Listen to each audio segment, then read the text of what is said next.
Assalamualaikum warahmatullahi wabarakatuh. Nama saya Wildana Zulfa MS, NPM 718411836. Saya merupakan mahasiswa Fakultas Hukum, Prodi Hukum Universitas Wiraraja. Video ini saya buat untuk memenuhi tugas ujian akhir semester mata kuliah Metode Penelitian Hukum dengan dosen Dr. Zainuddin SHM Hum. Pada kesempatan kali ini, saya akan menjelaskan tentang proposal yang saya angkat untuk memenuhi tugas mata kuliah Metode Penelitian Hukum. Judul yang saya angkat adalah Perlindungan Hukum Terhadap Perempuan Korban Pelecehan Seksual. Yang pertama yang akan saya jelaskan dari bab 1 terlebih dahulu, yaitu pendahuluan. Di dalam bab 1 terdapat sebuah latar belakang. Perlindungan hukum terhadap perempuan korban pelecehan seksual. Pelecehan seksual adalah segala tindakan seksual yang tidak diinginkan untuk diperbuat oleh salah satu pihak, baik secara lisan, fisik, maupun isyarat yang bersifat seksual, sehingga dapat mengakibatkan trauma bagi seseorang yang merupakan korban berupa perasaan tersinggung, merasa dipermalukan, dan terintimidasi. Dalam kitab Undang-Undang Hukum Pidana atau KUHP tidak dikenal dengan istilah pelecehan seksual, melainkan hanya dikenal dengan perbuatan cabul yang diatur dalam pasal 289 sampai pasal 290 KUH Pidana. Menurut R. Susilo, istilah perbuatan cabul merupakan perbuatan yang melanggar rasa kesusilaan atau perbuatan lain yang sangat keji. Dengan demikian, dapat diartikan bahwa pelecehan seksual merupakan tindakan pencabulan yang dialami oleh seseorang secara paksa dan tidak dikehendaki pada bagian tubuh seseorang, dapat menimbulkan traumatik di mana tubuh merupakan objek utama untuk disakiti. Di Indonesia, kasus pelecehan seksual lebih sering terjadi pada perempuan dan anak. Hal ini karena perempuan dan anak seringkali dianggap sebagai makhluk yang sangat lemah dan tidak berdaya. Setidaknya di sepanjang tahun 2018 saja Komisi Nasional Anti Kekerasan (Komnas) terhadap perempuan mencatat ada sekitar 9.637 kasus pelecehan seksual terhadap perempuan dan anak. Hal ini jelas membuktikan bahwa pelecehan seksual terhadap perempuan dan anak akan terus meningkat setiap tahunnya. Tindakan pelecehan seksual merupakan salah satu tindakan kejahatan yang wajib diwaspadai dan dicegah perkembangannya agar tidak menimbulkan korban. Negara wajib memberikan tindakan tegas bagi pelaku tindak pelecehan seksual agar perbuatan pelecehan seksual dapat teratasi. Lantas bagaimana perlindungan hukum terhadap perempuan korban pelecehan seksual di Indonesia? Dan bagaimana bentuk tanggung jawab negara dalam melakukan perlindungan hukum terhadap perempuan korban pelecehan seksual? Menurut Susi Wiji Utami, pelecehan seksual adalah perilaku atau perhatian yang bersifat seksual yang tidak diinginkan atau tidak dikehendaki dan berakibat mengganggu diri penerima pelecehan. Pelecehan seksual mencakup tetapi tidak terbatas pada bayaran seksual bila ia menghendaki sesuatu, pemaksaan melakukan kegiatan seksual, pernyataan merendahkan tentang orientasi seksual atau seksualitas. Dalam pengaturan hukum di Indonesia sendiri, menurut pasal 289 KUHP mengatur bahwa seseorang yang melakukan tindakan pencabulan disertai dengan tindakan kekerasan dan ancaman dapat dihukum dengan kurungan penjara paling lama 9 tahun lamanya. Hal ini kurang membantu jalannya proses perlindungan hukum yang dialami oleh korban pelecehan seksual karena dalam KUHP tidak diatur dengan jelas mengenai sanksi hukuman yang diterima oleh pelaku pelecehan seksual, sehingga menimbulkan adanya kekosongan hukum karena tidak diatur secara jelas dan pasti. Dalam kasus pelecehan seksual, negara merupakan lembaga yang bertanggung jawab penuh dalam proses perlindungan hukum yang dialami oleh korban pelecehan seksual. Akan tetapi, banyaknya kasus dan kurangnya pemahaman mengenai seks edukasi sejak dini menyebabkan banyaknya kasus pelecehan seksual seringkali terjadi. Sebagai lembaga yang bertanggung jawab penuh terhadap kelangsungan hidup warga negaranya, penting bagi suatu negara memberikan payung hukum yang jelas terhadap pelecehan seksual, termasuk bentuk-bentuk pelecehan seksual itu sendiri dengan melakukan studi banding dengan negara lain dan merealisasikan merupakan langkah tepat yang dapat diambil oleh suatu negara. Pelecehan seksual memang merupakan momok yang harus diwaspadai oleh sebuah negara dari tahun ke tahun. Akan tetapi hal ini tentunya bisa dicegah atau berkurang dengan peran dari berbagai pihak. Adanya regulasi yang tepat dalam penanganan tindak pidana pelecehan seksual secara tegas dan tertulis serta payung hukum demi memberikan perlindungan terhadap korban sangatlah amat dibutuhkan saat ini. Pemerintah, masyarakat, dan seluruh instansi sangat dibutuhkan perannya guna mencegah perkembangan pelecehan seksual saat ini. Selanjutnya pembahasan di bab pertama ini ada rumusan masalah. Yang pertama, saya mengangkat rumusan masalah apa yang dimaksud dengan pelecehan seksual terhadap perempuan. Yang kedua, bagaimana bentuk perlindungan hukum terhadap perempuan korban pelecehan seksual. Dan yang ketiga, bagaimana cara meminimalisir terjadinya pelecehan seksual terhadap perempuan. Yang ketiga, tujuan penelitian untuk mengetahui dan memahami apa yang dimaksud dengan pelecehan seksual terhadap perempuan. Yang kedua, ingin mengetahui perlindungan seperti apa yang harus diberikan terhadap perempuan korban pelecehan seksual. Dan tujuan yang ketiga adalah ingin mencegah atau setidaknya bisa meminimalisir terjadinya pelecehan seksual terhadap perempuan. Sedangkan manfaat penelitian ini adalah yang pertama, bisa mengetahui dan menambah pengetahuan tentang kejahatan pelecehan seksual terhadap perempuan. Manfaat yang kedua, korban mendapatkan perlindungan dan penanganan atas kejahatan pelecehan seksual yang didapat. Manfaat yang ketiga, minimnya kejahatan pelecehan seksual terhadap perempuan. Dan manfaat yang terakhir adalah perempuan menjadi lebih terlindungi. Baiklah, masuk kepada bab yang kedua, yaitu tinjauan pustaka. Yang pertama, tinjauan tentang tindak kejahatan pelecehan seksual terhadap perempuan. Pengertian pelecehan seksual. Pelecehan atau kekerasan seksual merupakan upaya penyerangan yang bersifat seksual, baik telah terjadi persetubuhan atau tidak. Pelecehan atau kekerasan seksual adalah suatu tindakan yang dilakukan oleh seseorang kepada orang lain dengan cara memaksakan keinginan seksualnya, dapat disertai dengan ancaman maupun paksaan. Pelecehan seksual memiliki rentan yang sangat luas, mulai dari ungkapan kata-kata yang jorok, serangan dan paksaan, bahkan mengancam korban bila menolak keinginannya.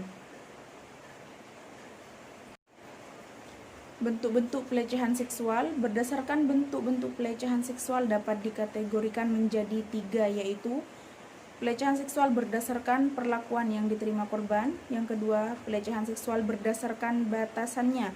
Yang ketiga, pelecehan seksual berdasarkan pelakunya.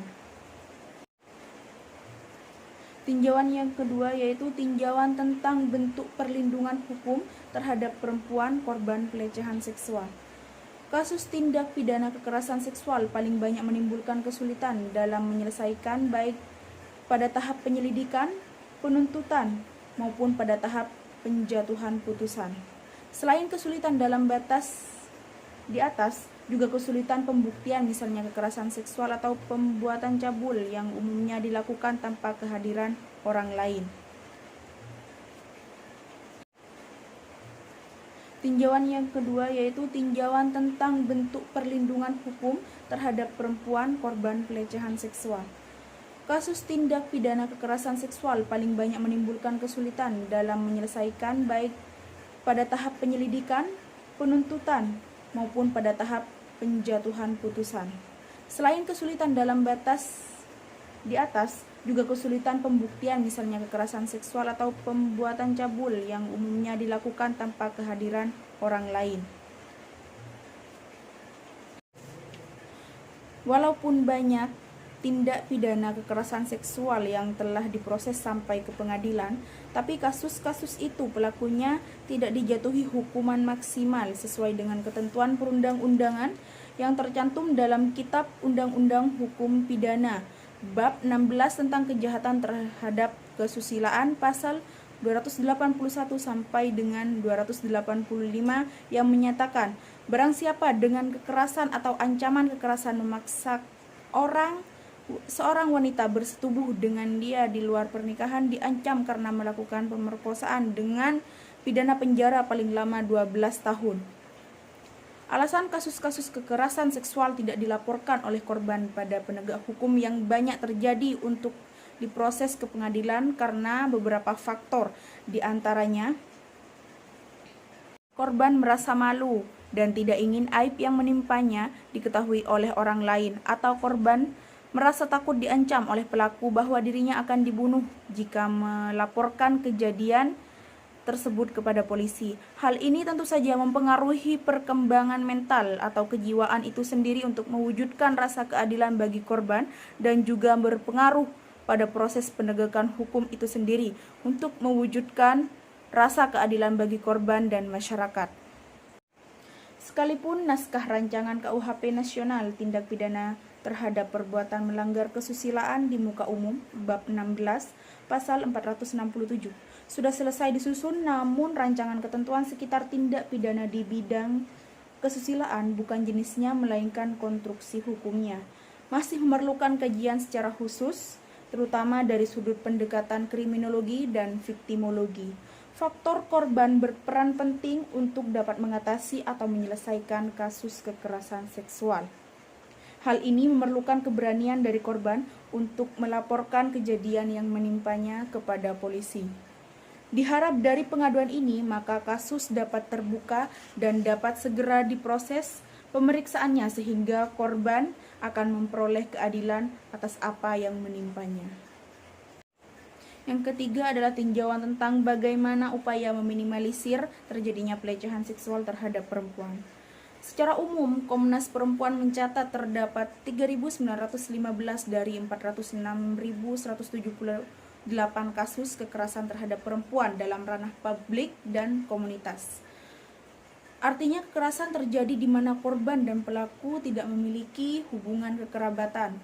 3 jenis kekerasan yang paling banyak pada kekerasan seksual di ranah komunitas adalah pencabulan, yaitu 1.136 kasus, perkosaan 762 kasus, dan pelecehan seksual 394 kasus.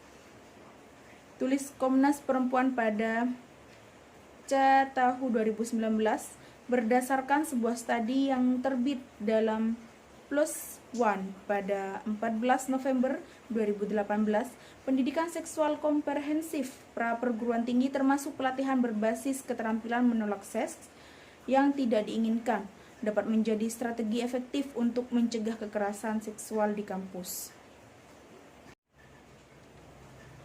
Pencegahan serangan seksual perlu dimulai lebih awal. Pencegahan yang berhasil sebelum kuliah harus melengkapi upaya pencegahan begitu siswa masuk perguruan tinggi.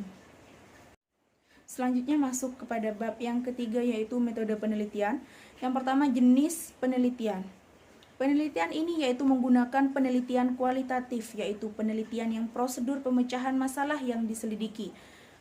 Pada saat sekarang, berdasarkan fakta-fakta yang tampak atau sebagaimana adanya yang meliputi interpretasi data dan analisis data dengan menggunakan metode penelitian kualitatif. Metode kualitatif ini digunakan karena beberapa pertimbangan, yaitu metode kualitatif lebih bisa dan mudah menyesuaikan apabila berhadapan dengan kenyataan yang ada. Metode ini menyajikan hakikat hubungan antara peneliti dan responden secara langsung, dan metode ini lebih peka sehingga dapat menyesuaikan diri dan banyak penajaman pengaruh bersama terhadap pola-pola nilai yang dihadapi peneliti. Penerapan pendekatan kualitatif dengan pertimbangan kemungkinan data yang diperoleh di lapangan berupa data dalam bentuk fakta yang perlu adanya analisis secara mendalam, maka pendekatan kualitatif akan lebih mendorong pada pencapaian data yang bersifat lebih mendalam, terutama dengan keterlibatan peneliti sendiri di lapangan. Dalam penelitian kualitatif, peneliti menjadi instrumen utama dalam pengumpulan data yang dapat berhubungan langsung dengan instrumen atau objek penelitian. Pendekatan yang digunakan dalam penelitian ini adalah menggunakan metode penelitian kualitatif, karena data yang dihasilkan berupa kata-kata tertulis atau lisan. Hasil penelitian ini berupa data yang bersumber dari dokumen dan hasil wawancara yang berkaitan dengan penelitian ini. Yang kedua adalah sumber data. Yang dimaksud dengan sumber data dalam penelitian adalah subjek dari mana data dapat diperoleh. Dalam penelitian ini, saya menggunakan dua sumber data, yaitu sumber data primer dan sumber data sekunder. Sumber data primer yaitu data yang langsung dikumpulkan oleh peneliti atau petugasnya dari sumber pertamanya. Sedangkan sumber data sekunder adalah data yang langsung dikumpulkan oleh peneliti sebagai penunjang dari sumber pertama. Yang ketiga adalah teknik pengumpulan data. Menurut Nasution, wawancara merupakan alat yang ampuh mengungkapkan kenyataan hidup dan apa yang dipikirkan atau dirasakan orang tentang berbagai aspek kehidupan. Wawancara dapat berfungsi deskriptif, yaitu melukiskan dunia kenyataan seperti yang dialami oleh orang lain. Yang terakhir adalah analisis data.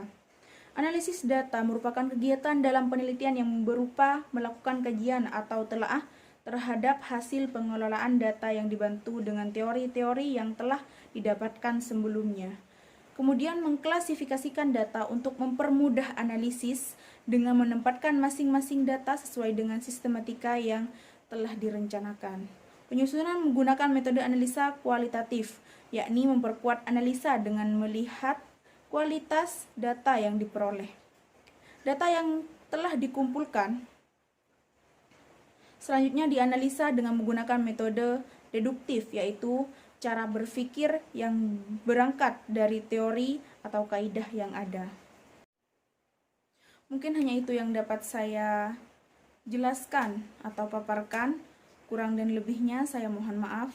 Terima kasih. Wassalamualaikum warahmatullahi wabarakatuh.